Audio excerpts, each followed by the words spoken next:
Welcome to Breaking the Line, the ECNL Podcast, a bi-weekly look at all things related to the growing Elite Clubs National League, the ECNL. For more information on the ECNL, visit us at www.theecnl.com. Now, here's your host for Breaking the Line, the ECNL Podcast, former U.S. Soccer press officer and longtime soccer broadcaster, Dean Linke. I am Dean Linke, and as we all know, the ECNL collectively features some of the best clubs in the United States. Today, we put the spotlight on the NC Fusion. Hi, I'm John Pardini, and I'm the NC Fusion ECNL Girls Director, and I'm proud to be a member of the ECNL. Hello, Adam Reekie, ECNL Boys Director, and I'm proud to be a member of the ECNL. Gary Gartner, Director of Tournaments and Events, proud to be a member of ECNL. Scott Wollaston, CEO of North Carolina Fusion, proud member of ECNL, and we're pleased to be on this week's ECNL podcast with Dean Linke. And trust me, we are pleased to have you on this week's show, which will begin after this message from the ECNL. As the game continues to evolve in the United States, the ECNL remains the standard of excellence in youth soccer. The Elite Clubs National League has grown to include over 200 clubs and nearly 50,000 players across the country, with a robust competition platform for teams, educational resources for coaches and clubs, and unparalleled identification and development opportunities for players. Alongside its member clubs, collaborating to create a better future, the ECNL continues to raise the game every day. The ECNL is more than a league. Welcome back to Breaking the Line, the ECNL Podcast. Once again, here's Dean. Welcome back to Breaking the Line, the ECNL Podcast. I am Dean Linke, and today we dedicate the entire show to the great organization now known as the NC Fusion.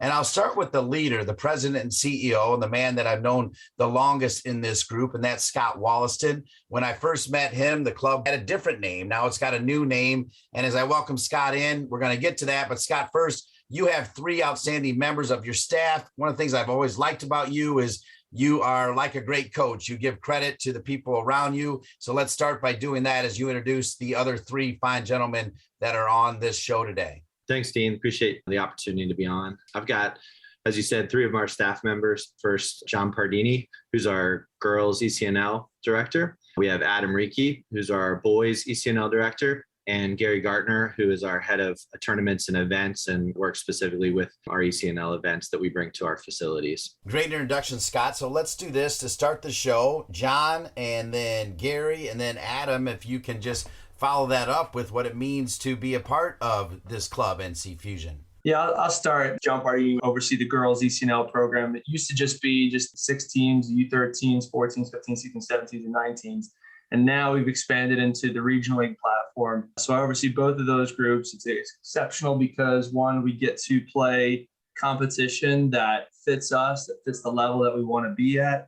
We get to have a little bit of travel, and then obviously we get tremendous exposure from a college perspective for all of our players, as many of them want to go and move on to that next level and then eventually become pros. So I've really enjoyed working with the ECNL, and we're thrilled to be a part of it. Hey guys, Gary Gardner, Director of Tournaments Events. Like Scott said, super excited to be here, Dean. For me, my role with NC Fusion is to manage the NC Fusion tournaments and also have the opportunity to work with unbelievable organizations like the ECNL to bring in events like the ECNL to the city of Greensboro and host the immaculate events that you guys put on. We're super excited to have the opportunity to host you guys.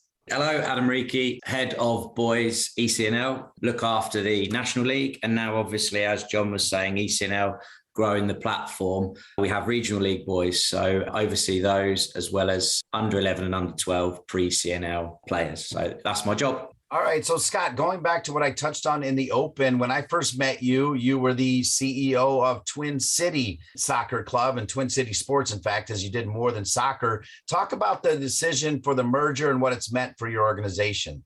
A little over 4 years ago was when we brought Twin City Sports together with Greensboro United Soccer Association. We had already had a relationship for almost a decade under a banner called NC Fusion, which was essentially our home to our top level players and teams.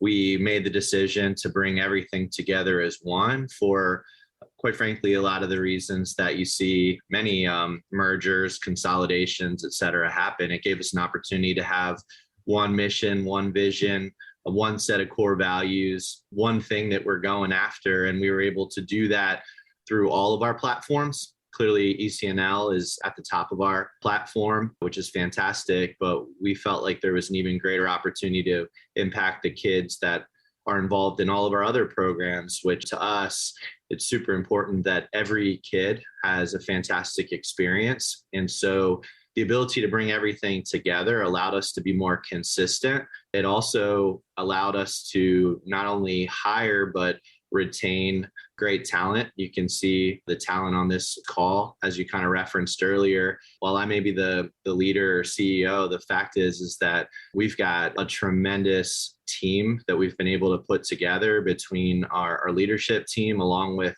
our coaches and staff and our directors of programs, that really have more than just bought into what we're trying to do, but also that they live it. They really want to be a part of the impact that we're making in kids and families' lives. In this particular environment, we're talking about the highest level players, but even at that, we're talking about the holistic development of players and making sure that at the end of the day, the platform that we have of sport, soccer, is really used to help teach kids and families life lessons. And we want them to be prepared for life. So we're really intentional about the ways that we do that. And I think, quite honestly, I think John and Adam could speak more specifically to those ways, because I work with some rec teams with my kids and a junior academy, and that's one level. But John and Adam are seeing it at the ECNL level where, yes, as John kind of referenced, it's a great platform to help kids reach their dreams of playing in college. But the type of kids, adolescents and adults that they become, there's some great examples of the impact that this is having on them. So I'd prefer to actually turn it over to each of them, maybe to share a story, something that they've seen, especially in this past maybe year or so, about a player or a family that has been really impactful and maybe shows the intentional work that we're doing, or even share maybe some of the programming or specific things that we're doing. So maybe John, if you could maybe take the first one. Yeah, I could talk to two components. One, coming out of COVID, I think,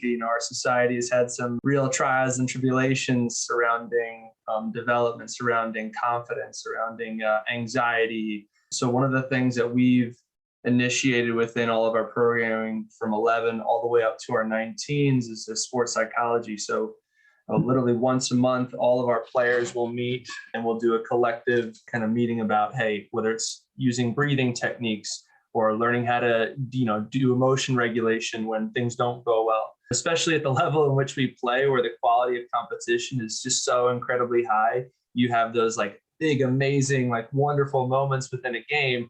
And then you play 20 minutes later in the second half and it's totally swung the other way. So giving kids the opportunity to have some skills that they can use to take a moment of adversity and reframe it and to think of it in a little bit different mindset. In addition to that, we've had several kids that have been directly affected, or their family's been directly affected by COVID, whether it be the loss of a family member, whether it be no longer able to go to a school where you're doing things virtually now. So I think we've been able to provide a kind of community within our ECNL that extends not just from their own team. When you have multiple age groups that you work with, we're able to kind of combine all the groups, and there's a sense of community, a sense of family when you're playing with it. And then if you look at the ECNL's platform in general, the social media presence that they provide, when you go to an event, they do the zone, they do the little things that kind of make it more of a whole community. I've seen plenty of our teams interact with other teams that they've maybe competed against that they never would have experienced on their own. And there's definitely a sense of pride within those four letters. So Adam, you want to kick it off? Yeah, just to jump on with that, Dean, we had a sort of a recent showcase that the ECNL puts on, obviously, each year, do a wonderful job in terms of how they set those up. But what that provided, along with playing teams from all around the country that we don't normally play, was the ability to have a little bit of adversity and a group of players that had to travel, had to stay in a hotel, had to get themselves to a strange field and all of those things, and play excellent competition, and then have to turn around and do that again in 24 hours. that sort of environment helped to create this self-regulation in these players, and they took on feedback, and then they had an opportunity to apply it in the next game. And by the end of that 3-day weekend, it was over Memorial Day, you saw the growth in the human as well as in the player. And it didn't mean that we won all the games and we scored lots of goals and all of those things. We were competitive, but the growth from the beginning to the end was what was very impressive. And that, again, is something that sport brings out. As Scott mentioned, it is life lessons. And so that for us is sort of our winning, because we all know little boys, all boys want to be within our sport, want to be a professional or potentially play in college. And the actuality is they're not all going to be able to do that. So if we can, through our tournaments and through our events and through our games and our week to week, if we can help them to be better people and give them some tools that they're going to need later in life, that is the winning for us. So no, ECNL helps us to do that. We're very grateful to be part of it.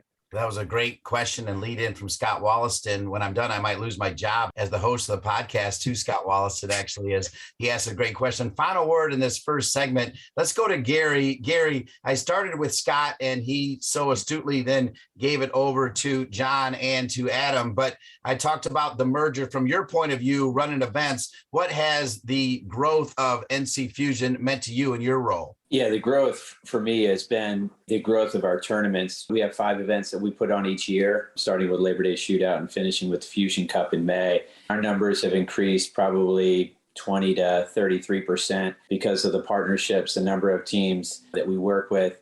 And from an event standpoint, I think it's really put our brand out there across the country about our unbelievable facilities at Bryant Park in Greensboro and Truist Sports Park in Bermuda Run.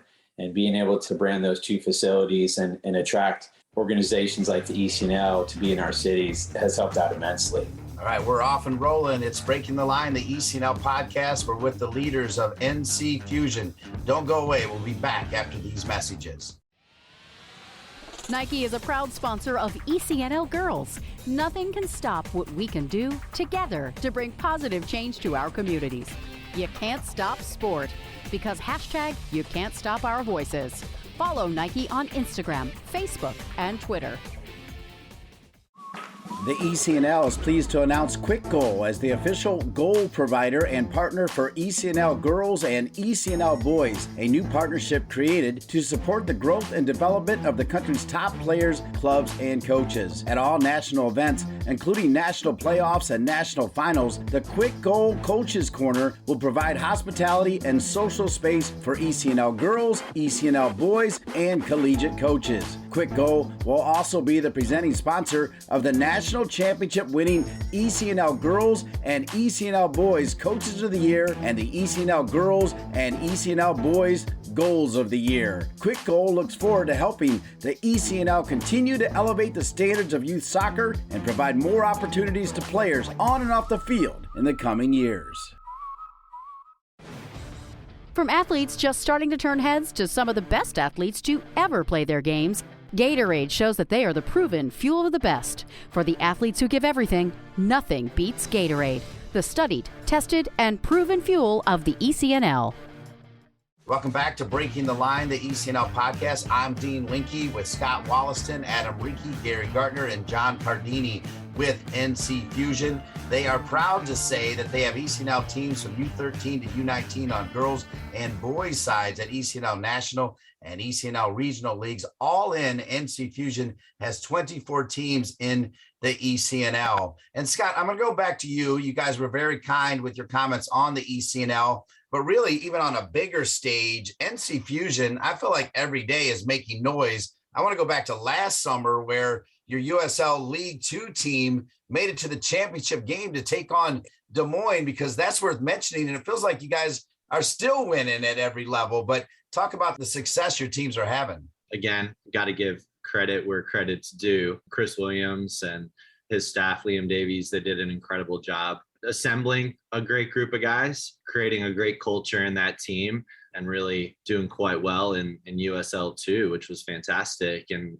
let's make sure we acknowledge John as well for his leadership on the girls side last year, having a fantastic run as well. And we've made the switch on the girls side from WPSL over to the W League. And it's been, I would say John could speak to it more, but difficult in terms of competition, but that's what we wanted, the opportunity to play against top level. And yeah, our men's team, Chris is doing a great job again. They're having a great run right now in the season. And I think the unique thing about it is every year on the men's side, we try to add more and more former Fusion players. It's important to us that that's a platform for our players that come through the ECNL platform and have an opportunity to play in college and play for us during the summer or even beyond. It's really created a great opportunity. We have some younger players that are still in our ECNL program that are playing in the USL League 2 platform, which is an incredible development opportunity for them, and they're getting quality minutes. So, over the course of time, our hope would be that we would grow that number of players in the squad to be former Fusion players. But at the same time, we do want to remain competitive, and Chris does a great job of finding those players. On the women's side, the majority of our team, if not all, are former or current Fusion players, which is absolutely fantastic and gives those players an opportunity to play against high-level competition. So let me go ahead and let John speak on behalf of the girls a bit, because I think I can speak for Chris, but I want John to speak about the girls a bit more. When we first got involved with the U23 program, we're always trying to look at, and it just kind of falls in line with what the ECNL does about player promotion with their Super Cup platform, which is one of the things that they've started to enhance, which is basically a 15-year-old player can play against 19-year-olds. So we've taken our U23 summer program and looked at it that way. Every single player that's on our roster has come through NC Fusion, with the exception of 2 players that we have that just so happen to be staying in the area that we're getting involved. So the other night when we played against Asheville City, the average age on our roster was 16 versus the average age on the Asheville City roster was around 22. We had a 14-year-old who's a 2007 who scored a goal in the game playing against those kids, which is invaluable experience. So we really look at the USLW and the W League for us as Fusion as a way for our ECNL kids to both play against college competition, to play against kids that are maybe wanting to become future pros and kind of get that experience. And there's nothing better than seeing a 16 or 17-year-old fight and scrap and have to learn about the speed of play, have to learn about the physicality of the game, have to learn to really outplay and use their skill to change. So for us, it's the wins will come in time. Last year we won the league within our conference within WPSL. We made this huge jump into the W League now, and the competition is amazing. I love the teams that we get to play and the environments we get to play. Just one last plug about that. In the Asheville City game, there was over 3,000 fans there. Some of our girls have never played in front of more than 30 or 40 people, which is mostly their parents. There was one group that had drums and a bunch of old men yelling at the kids, about during the environment to just create some atmosphere and stuff. So when the kids were walking off the field at the end of the game, they were just big smiles because it was such a cool thing. So it's pretty much how we kind of view our platform as a way to just give unique experiences that many of our ECNL kids just might never get to have. That's so on point and well said. And, as I think about what I mentioned to start this conversation, last year on the boys side, Adam, making that run all the way to the final and almost winning that. I actually called a few USL League 2 games, and Scott was wondering if I was going to call that one. That would have been an honor indeed. But I got to believe from where you sit with the continued development on the boys side of the ECNL, it's got to make you feel good to be able to say to them, hey, look what the USL League 2 team did, which will be down the road maybe for some of these players. Yeah, I think, Dean, like anything, giving somebody something tangible that's close that they can align with is invaluable. And obviously, as Scott said, that's down to the hard work of the USL2 staff on the men's side to create that, and then also see a legitimate pathway. I mean, we've had 2 current academy or ECNL players score in the Open Cup. So for an 18-year-old or a 17-year-old to be scoring in men's football is something that, dreams are made of. So yeah, I think it helps, and it shows that if you put the work in and you do the right things and you ask the right questions and you apply yourself, then you have that ability too. So it's been invaluable. Yeah. All of you have said that being aligned with the ECNL is special. Particularly, you've all referenced the fact that they do things first class. Well, if they do things first class, that means they got to work with first class entities. You guys are clearly one because you've already done some and more are coming. I want to flashback, Gary, to 2021 when you did ECNL Girls National Showcase June 4th through 6th, and then ECNL Boys National Playoffs July 2nd through 9th. What did you learn from that experience, and how did that enhance your relationship with the ECNL? Yeah, I think we learned a lot about what the ECNL standards are when it comes to hosting an event, just how organized they are. We started well months in advance with the planning process, working with a great group, Annika and Blaine and now Jen, just a world-class team. They're super organized, they're easy to work with, and they really made our job easy. Fortunate we had amazing weather for both of the events. It was amazing for the city of Greensboro to host teams from all across the country come in and compete. I remember hearing how many college coaches were at that ECNL girls event in June. Just super impressive the following ECNL has to attract that many college coaches. I mean, Dean, I think, was it like 400 plus or 500 plus college coaches in attendance for that event? It was amazing. So we're super excited for future events. And again, just the group that they have they just make our job easy. Scott, you've got another one coming, the ECNL Regional League Playoff this weekend, June 10 through 12. I'm assuming you're going to do the same thing and sit back and let your incredible staff align with ECNL and run, and you show up in your white car with the ribbon around it. I'm just kidding, of course, but you got to be pretty pumped for this weekend. Yeah, I mean, from my perspective, as Gary said, it's awesome to be able to have facilities like we have at Bryant Park and at Truist Sports Park. A lot of time people don't understand the economic impact that has on an area. We're really fortunate that there's been, whether it's the city of Greensboro investing in a facility like Bryant Park, or our membership in Winston and corporate partners building Truist Sports Park. Those people that sort of planted the trees in the past, I think that's the saying, that now we're standing in their shade, and that's the beauty of having these wonderful facilities. It really impacts more than just our club. It impacts the entire area, whether it's hotels, restaurants, other businesses. And we're really privileged and super thankful to be able to host people. And hopefully with the Triad area booming and growing the way it is, and how the exciting announcements corporately and partnership and everything, my hope would be that people come to the Triad and say, man, we might want to move here. We might want to be a part of this whole thing. And maybe they become Fusion families in the future. I'm not trying to recruit all the, the good players from every club across the country, but that would be awesome. So we'll see what happens. John, with this ECNL Regional League Playoff, that's the focus on the girls. When you host, I got to believe there's a little extra juice on maybe wanting to win this thing. Unfortunately, we didn't have our teams qualify for it. We were just on the outside looking in, but that is also the beauty of the ECNL platform. Like, you've got to earn every aspect of what you do. I think when we created the regional league within the Carolinas Conference a year and a half ago, we did so because we genuinely believe that there was more than 16 players at an age group that are of the ECNL level. And the fact that we get to have many of the players that are right on that cusp playing against the high quality competition and having the kind of same experience is invaluable. So it's one of the reasons why we're a part of it. It does get a little bit, disappointed that we're not kind of being able to kind of compete for, a championship within the regional league level. But that is also something our players aspire to do.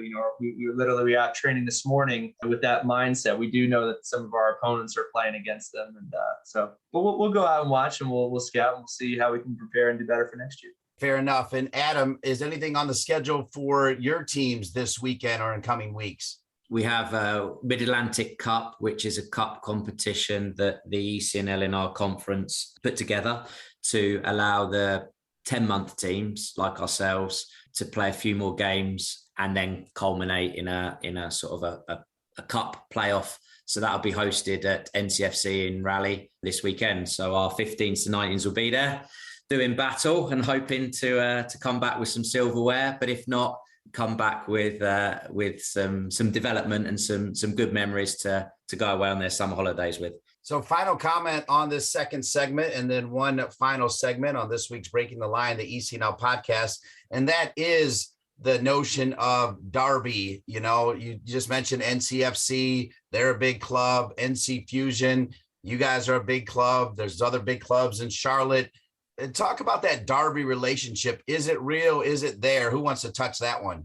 I'd love to take it just because, I've got a lot of director friends too. You get on a conference call at the beginning of the year and you talk about your scheduling and everything kind of looks forward. You put a couple of check marks on that list. I would say almost, at this time, we've been in the league now for a good, 8-9 years, it feels like. And you really get a sense of, some of these kids have played at U13 against the same team. Now they're U17 team. So there's like bitter rivalries within each level. And it's not just within our own state. I'd love to say it's just, an NCFC or a CSA or a Charlotte Independence. But, when we go and play Richmond, there's some challenges. You can play Wilmington down south. I know our 2005 age group, there's like bitter kind of hatred a little bit, but it is fun. And that part is amazing. And I think the real cool thing is it's not just within your own team. When you go, you're going to play 6 games. Your 13s are going to play, your 15s are going to play, your 19s are going to play. And we have our girls sit on the sidelines and watch a lot of the games. And so there's this whole feeling around it's bigger than just their own little group. Hey, you might have 4 wins and 2 losses on the weekend and everybody's jacked up about it, and they're really excited. So that part to me is such a cool thing. And I will say, the quality of directors that we have and the coaches that we have at all these different clubs helps create that atmosphere. We know we go to play on the road against the Loudoun, or against someone like a Richmond, we're going to get top quality standards. We're going to get playing at great facilities. They're going to have tents. They're going to have water. They're going to have, sometimes you play under lights or stuff like that. But the environment itself is good. And the brand of football is good. Each team has their little bit of an identity, so one club's going to play slightly different than the other. And so it's really unique from a development standpoint. We talk about trying to put kids into college and kids in the pro game. You're going to see different philosophies at play. So the fact that we get to experience all that is just unbelievable. Actually, with that as a setup, we're going to go to break with this question to Scott. And Scott, you don't always know every game I'm calling, but you do know I call a ton of college games for men and women and then some pro games as well. And I feel like whenever there's an NC Fusion player there and you have to know that I'm calling it, there's a lot of pride in actually, mentioning, right, NC Fusion with your players playing at big D1 schools. Absolutely. The pride about it for me, is just knowing that our platform was something that helped them achieve their goal or dreams. I mean, the fact is that we can control a certain part of that, providing great coaching, providing great facilities, providing great curriculum, providing a great platform like ECNL. We can do all those things, but ultimately the player has to put in the work, and a lot of things need to sort of go the right way. So when you see that, I think there's a level of pride. And when I say pride, I think it's less about pride, like, Fusion did it. I think it's more, it's proud of that player, proud that they stuck with it through ups and downs. I guarantee every one of those players that maybe you call out on a pro game or a college game, I guarantee you there was something along that journey they had if they were, they were with Fusion that whole time, where things were not unicorns and rainbows. There was a difficult moment. They didn't make a particular team. They didn't get the playing time. John was mad at them. Adam was mad at them. Who knows? I mean, it could have been any number of things along that journey, but they stuck with it. And I hope that my pride is that other players will see that, hear from that player, knowing what they went through in that whole journey, and that will inspire them to do that later and take that on in their journey to whatever it is that they want to achieve. So that's more where the pride comes from, less about, oh, that was a Fusion player and let's stick our tag on them. That's nice, but I think it's about that player. About that player, about that person. I always say good things happen to good people. NC Fusion has good people. Scott Wollaston, Gary Gartner, Adam Reekie, John Pardini. We'll have one more segment with them on Breaking the Line, the ECNL podcast.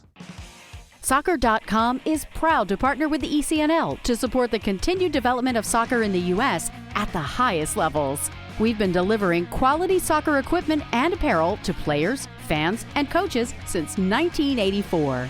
Living and breathing the beautiful game ourselves, our goal at Soccer.com is to inspire you to play better, cheer louder, and have more fun. Visit soccer.com today to check out our unmatched selection of gear, expert advice, and stories of greatness at every level of the game. ECNL Boys is partnering with Puma for the second year, driving sport forward with the leading products and the next generation of pros who wear them. Puma has proven themselves as the fastest sports brand in the world, the fastest innovation, the fastest players, and the fastest products in the game. They're the perfect partner to complement the speed and talent of our teams. In keeping with their mantra of forever faster, Puma introduces the world's fastest boot, the Ultra. The only boot engineered for speed, the Ultra combines a woven upper with a lightweight outsole for direct forward motion, speed, and acceleration. It's the best in the game, designed for the best players in the game.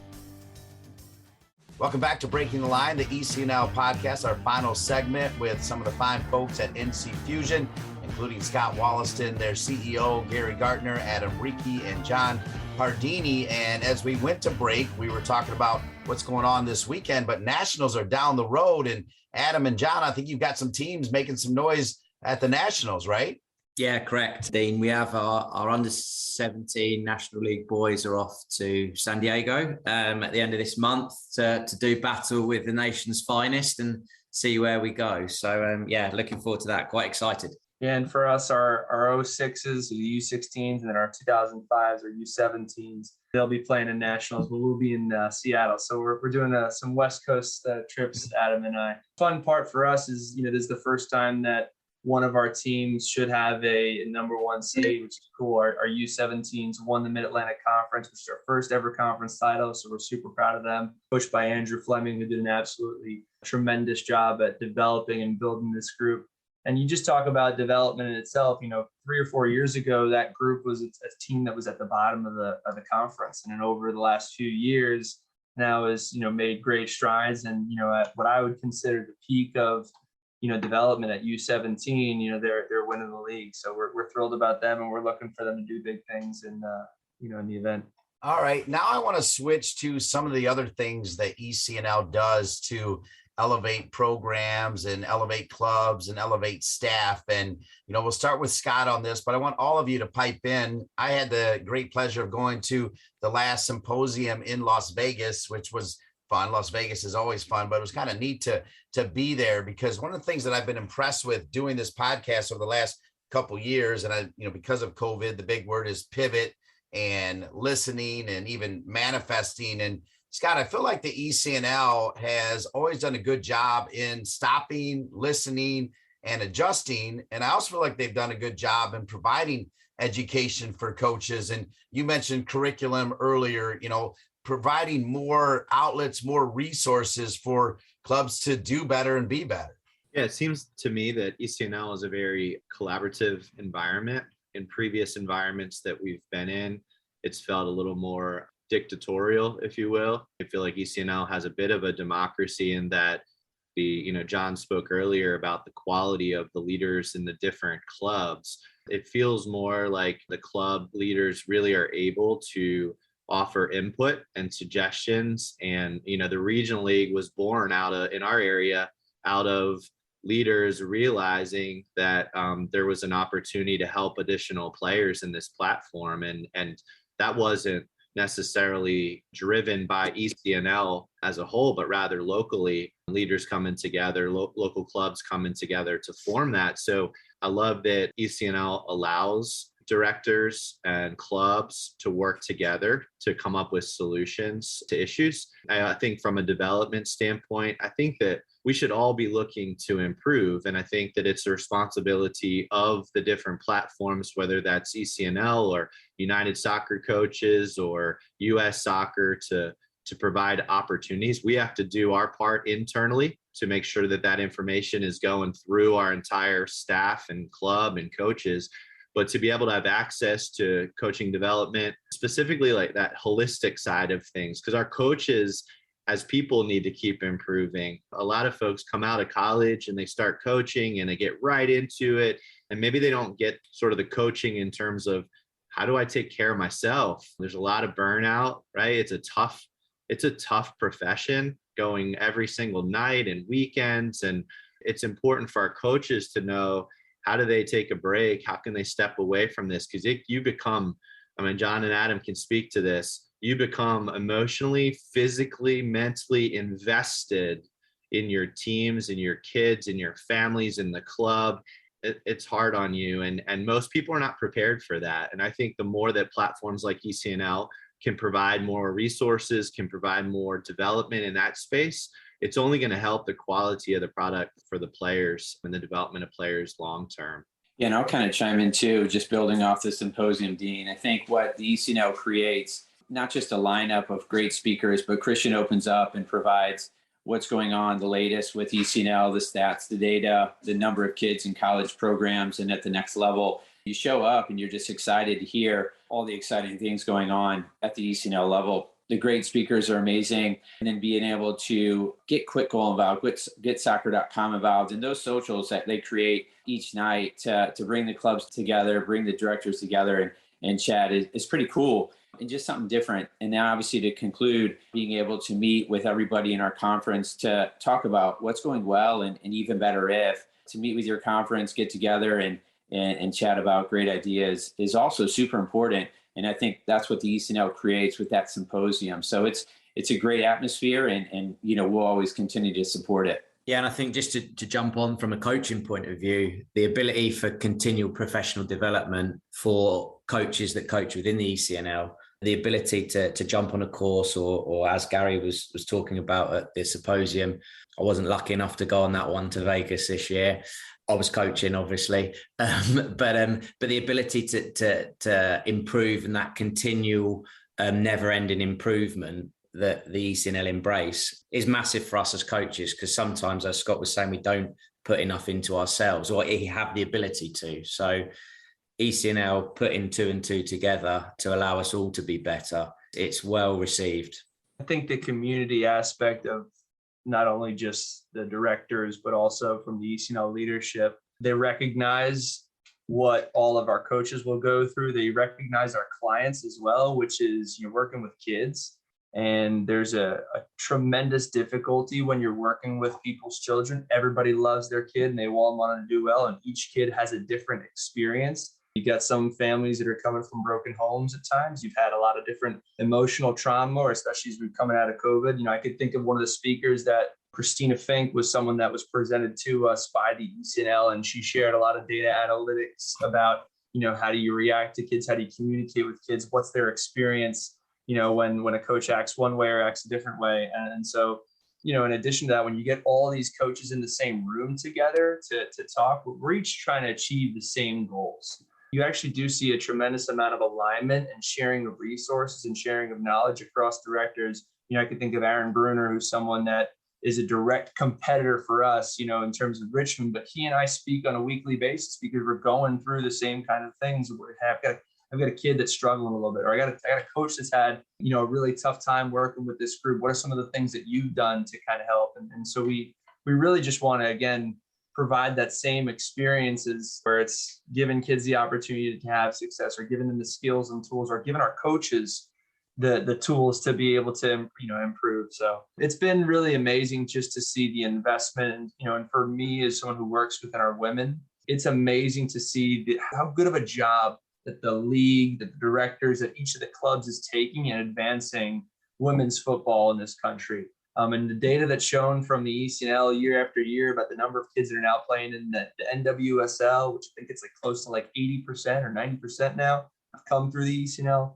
That to me is just such a cool thing, and it makes you feel like you're a part of something that's much bigger than your own team or your own group. Dare I say, speaking of amazing, and I promise you, I'm not trying to be a sycophant, but I think NC Fusion is truly an amazing club, and I know they were super excited to have all 4 of you on this week's Breaking the Line, the ECNL podcast. They love aligning with you guys to host big time events. There'll be more events coming down the road that we'll announce right here on Breaking the Line, the ECNL podcast, and through the incredible social media work. It's last word time, and I always like to kind of keep it simple on last word time, as we're joined by Adam Reekie, John Pardini, Scott Wollaston, and Gary Gartner from the NC Fusion. And it'll be just this simple, and we'll go in this order. We'll go Gary, Adam, John, and then we'll let Scott Wollaston have the final word. But Gary, in your own words, when you hear those 4 letters, ECNL, what does it mean to you? I'm kind of twofold here, coming from I coached in the ECNL the last few years. So from a coaching standpoint, when I hear ECNL, I think just every game is going to be a grind.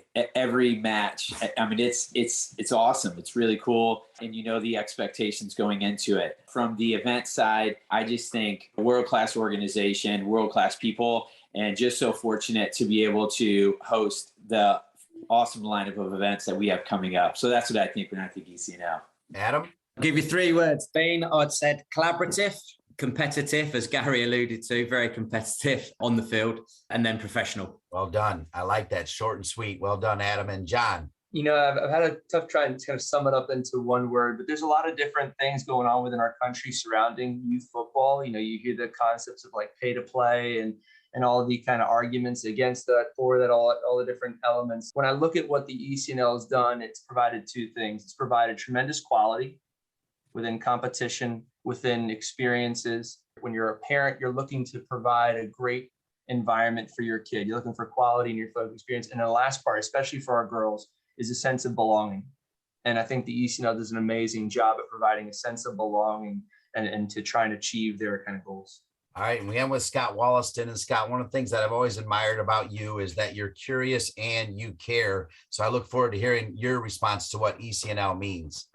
I think from the letters ECNL, I think that there are just so many letters of alphabet soups all over America when it comes to youth soccer, and it's very, very confusing. And ultimately, at some point in the past, you know, a decade or so ago, the name ECNL or the letters ECNL were put together without people understanding or knowing what that was going to mean. And now, you know, we sit here, and I think this podcast, you know, we've shared our experience in the ECNL platform on many, many different fronts. And the bottom line is that the organization has proven over that time frame that it's high quality, highly organized, and a fantastic platform for youth soccer. So, you know, for me, it's less about letters and names. It's about what the platform actually provides. And it takes time to prove that.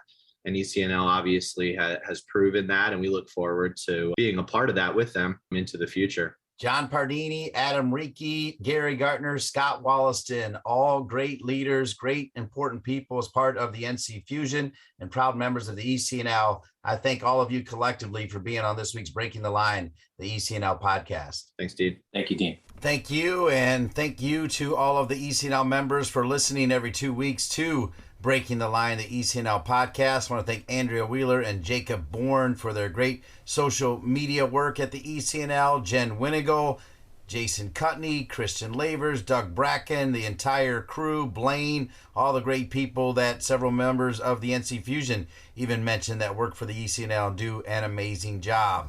I also need to thank my producer, Colin Thrash. For each and every one of them and all of you, I'm Dean Linke saying we'll see you in 2 weeks for another edition of Breaking the Line, the ECNL podcast.